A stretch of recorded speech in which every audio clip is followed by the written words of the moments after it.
महत्वाची अशी मागणी आहे की 2023-24 मध्ये नांदेड जिल्हा दुष्काळ जाहीर झाला।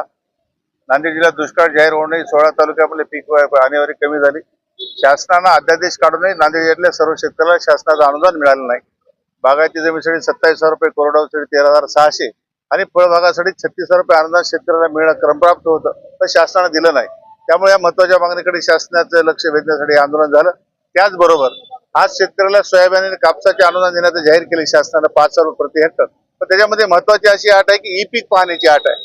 गेल्या वर्षी शेतकऱ्याकडे मोबाईल नव्हते, नेट सर्व्हर चालू नव्हता, त्या अनुषंगाने ई पीक पाहणी झालीच नाही। फक्त गावातल्या 10% लोकांना पैसे मिळत आहेत, 90% शेतकरी मागे आहेत। त्यामुळे शासनाने ई पीक पाहण्याची अट रद्द करावी आणि नांदेड जिल्ह्यातल्या शेतकऱ्याचा जो डाटा त्यांच्याकडे आहे, कृषी विभागाचा आहे, पीक विमा कंपनीकडे आहे। गेल्या वर्षी 1,70,00,000 लोकांनी महाराष्ट्रामध्ये पीक विमा काढला। सोयाबीन आणि कापसासाठी किती क्षेत्र आहे शासनाकडे आहे, त्या अनुषंगाने जिल्ह्यातल्या सर्व शेतकऱ्यांना नव्हे तर महाराष्ट्रातल्या सगळ्या शेतकऱ्यांना सोयाबीन आणि कापसाचं अनुदान द्यावं आणि ई पीक पाहण्याची अट रद्द करावी, ही महत्वाची मागणी त्याच्यामध्ये आहे। यावर्षी अजूनही त्या ठिकाणी काही शेतकऱ्यांवर अन्याय झालेला आहे। येलो मोज्याच्या तक्रारी ज्या शेतकऱ्यांच्या होत्या त्या लोकांना डावलण्यात आलेला आहे। जिल्ह्यामधले जवळपास 25% शेतकरी हे येलो पीक मोज्यामुळे जे पिकाचं नुकसान झालं त्याच्यापासून ते वंचित आहेत। त्यामुळे आम्ही शासनाकडे विनंती केली की ज्या ज्या लोकांनी पीक नुकसानीचे सोयाबीनच्या त्या ठिकाणी तक्रारी केल्या ते सर्व लोक पात्र आहेत, त्या सरसकट लोकांना पैसे द्या।